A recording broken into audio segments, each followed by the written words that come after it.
All right, should we go tucked, untucked, tucked? What's up, YouTube? Welcome back. I can say that now because this isn't my first video back. It's number 2. 1, 2, that's called a streak. We're on a streak right now. I'm actually doing these videos right now. They're only 10-minute workouts. No, this is not how I work out. I'm filming these for you. Who is you? That's who's watching. But the target audience here is the person that wants to still get a good workout in, but they're on a time constraint. They don't want to just feel like they're going through the motions, and even though they're only dedicating a little bit of time, they want to get the most out of that time and feel like you were challenged. That's who these workouts are for. I did a chest workout before this using dumbbells only. Today I'm going to be doing triceps using only an easy bar or a camber bar. It's going to be 4 movements, and we're going to get all this done in 4 rounds in about 10 minutes. So they're going to be about 2-minute rounds each with about 30 seconds rest in between. If you're a beginner and you need to make this a little bit easier on you, 1, lighten up the weight. 2, take a little bit longer rest in between rounds. If you're an expert, the way we make this more difficult is to do the opposite of what I just said for the beginners. We're going to up the weight. No matter who you are, beginner or expert, I still want you challenging yourself with the weight. We got to make sure that we're challenging our muscle with the weight selection that we're using without our form breaking down. That's kind of the secret formula there. Max weight with proper form. If the form starts to break down, most of the time on most lifts what we're going to be doing, we need to back off that weight a little bit. There is a time and place for some cheat reps, but what we're doing today is not really one of them. So as I said, I got 4 different movements. I'm going to get into it. I'm mic'd up, so I'm going to kind of talk you through what I'm doing here through the first round. And then the second or third round, I'll probably just shut up and just count, let you get in the zone, turn your music on, do your thing. And then to finish, I'm going to give you a way to intensify this workout. So the first thing to start, our first movement is going to be an overhead tricep extension. So when I'm doing these, a lot of times I'll do these on a low back chair, just to give yourself a little bit of lower back support. But if we keep our core engaged, we keep our chest up, we can still do this without a low back chair. So all you need access for this workout, all you need access to for this workout is a flat bench. So I'm sitting here at the end of the bench, my chest is up, my elbows aren't flared out or tucked like this. They're in a nice, strong, neutral position, and I'm squeezing that weight up. I want you guys doing 8 to 12 reps on everything that I'm having you do. So I'm going to do 10 reps of everything just for the sake of time. So there's 7. What this is targeting is really at the back of that tricep. Nailing the back of that tricep right here. So we're going to hit the tricep from different angles. And I strategically put these workouts or these movements in order as a way to intensify the next lift that we're doing. So the overheads are probably the hardest. Second hardest are skull crushers. There's not just one perfect way to do these, but my favorite way to do these is instead of going to my forehead like you see most of the time, I actually let my elbows go back a little bit further, and I let that weight come back basically where my head touches the bench, and then I squeeze through my triceps, and I'm trying to finish the movement where the back wall meets the ceiling. It's not just straight up at the ceiling or straight back like this.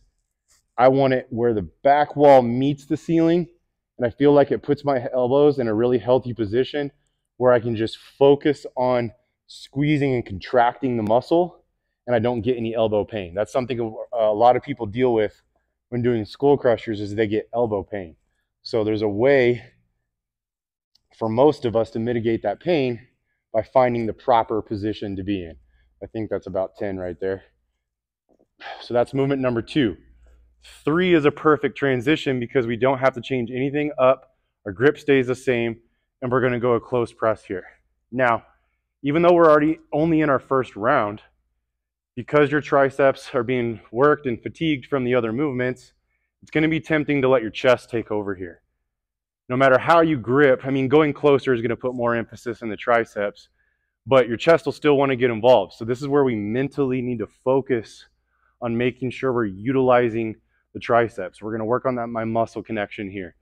Comes into play here, and it's very important. So try to turn the chest off and emphasize the triceps. The 4th movement of our giant set or circuit, if you will, is dips here on the end of the bench.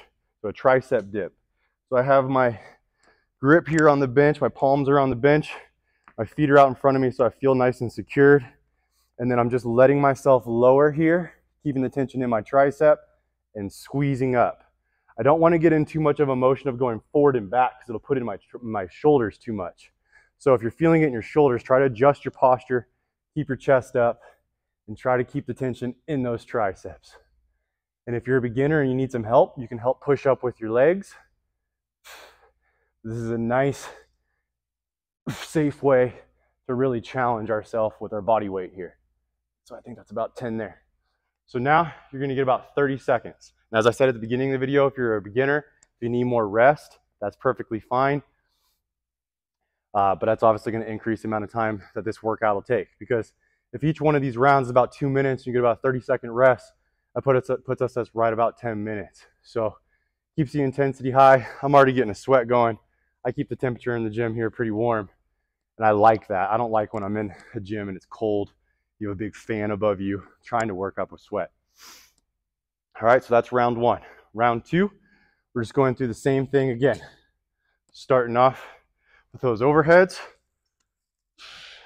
squeezing that weight up, trying to control the weight, keeping the tension in our triceps. Proper posture, controlling our breathing.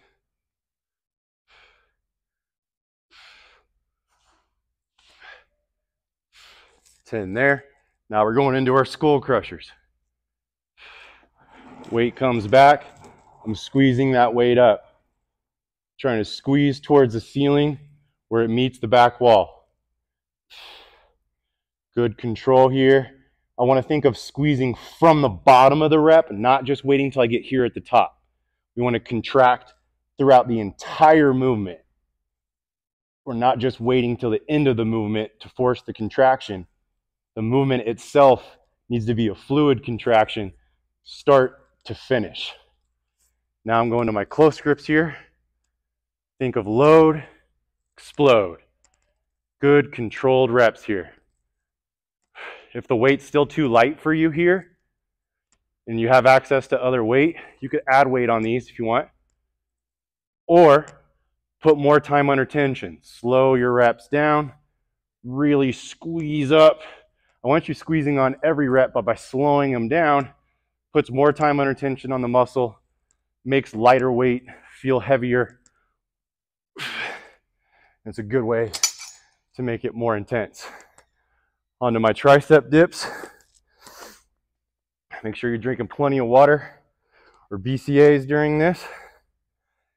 I'll show you what I took before this workout once this is over. And let's go ahead and address it. If you didn't watch the first video, I am not claiming that these workouts are going to make you look like me. I don't mean that arrogantly by any means. I wish I didn't even have to say it. I'm just saying that because I get the comments on Instagram all the time that my demonstration workouts are not going to make someone look the way I look. Duh. That's not what I'm claiming. That's not what I'm saying.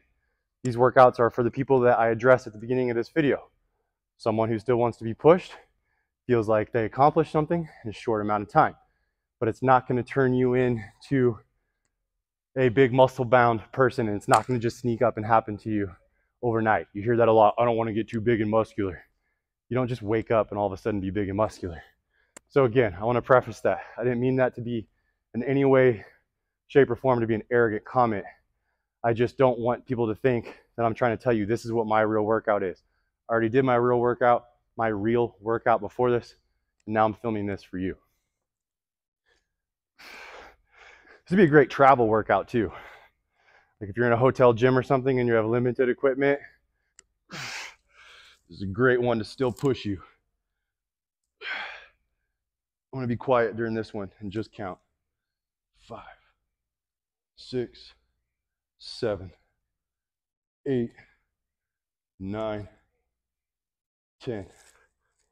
The skulls. 1, 2, 3, 4, 5, 6, 7, 8, 9, 10. Now we're going to our close grips.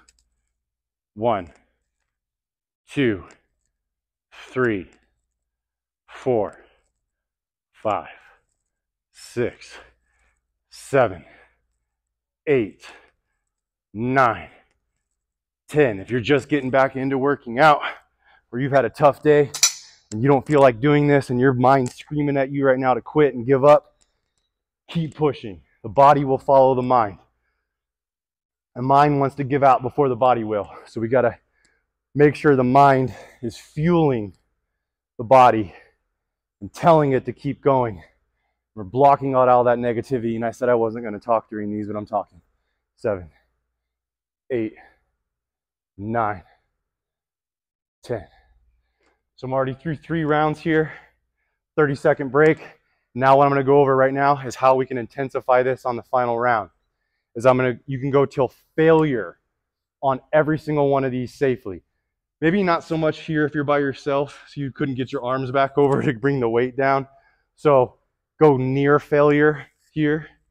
The skull crushers are safe too, because if you're going behind your head and you get stuck, you can just put the weight on the bench. And then we go close press. If we get stuck, we can also just have it here on our chest and sit up. So there's a safe way to really challenge ourselves to finish strong here. And then obviously body weight dips. There's not a lot of danger associated there. If we go to a safe failure, keeping that tension. When I say safe failure, that means our form's not breaking down. Where, let's say we're doing a dip and we can't get it, and now we want to lean one way or get into our shoulder. I never want that. It's not worth it. Why risk the injury? The payoff's not worth it. So here we go, 4th and final round. Overheads, 2, 3. Just because I'm tired, I'm not going to cheat the reps. You're doing them, so get the most out of them. 7, 8, 9, 10. I should have said this at the beginning, but make sure when you're doing those, you're keeping a strong wrist. You're not letting that wrist break down. You don't want that. It's going to put weird tension in your forearms and your wrists. So we keep a strong wrist. Skulls, same thing, strong wrist. 1, 2, 3, 4, 5. Be an intelligent lifter and kind of mess with your form in a safe way. If your elbows kind of come in a little bit or go a little bit out, how does it feel? Find the best plane that you feel like works for you. Same thing here. If those elbows flare a little or stay in. 2, 3, 4, 5. I feel the blood rushing to my triceps now. 7, 8, 9, 10. So this would be a good one if you want to challenge yourself to make this more difficult. Go to failure. Keep going. If you get pinned here, you can just set up with it. And then we're going to finish with our dips. Use this as an opportunity. If you have any negativity, anger, anything that's going on inside you, use it as fuel. But remember, we want to fuel ourselves with positivity, positive things. I spent a lot of years letting anger fuel me. Problem with anger as fuel is when you walk out of the gym, the anger goes with you for the most part, and it's like a cancer. So we got to find positive ways to motivate ourselves. And on those days when we are feeling down, we might have a little extra fuel. So I told you I was going to show you what I took before this workout. This is our max pre-workout. This is our high stim pre-workout. 250 milligrams of caffeine, tons of beta-alanine, citrulline, and it tastes like a bomb pop popsicle. So tastes amazing. I look forward to taking it before every single workout, not just how it makes me feel and perform, but how it tastes. That's how I do all of our lifted products. I want to look forward to using them. I want them to taste great. And I'm also very transparent and honest about our products. Taking a pre-workout, it's not going to give you big muscles at all. It's just going to give you energy and some stamina to allow you to do the work to build those muscles or to get into shape or conditioning or whatever you're training for. So I got a pretty good tricep pump going here. Only quick, short workout, a lot of blood flow, hitting that tricep from different angles to build a big horseshoe style tricep. Good dimension, thickness here, hitting that small head. put this to work. I filmed this for you. I appreciate you. Like, subscribe, give me some feedback. I'll see you in the next video.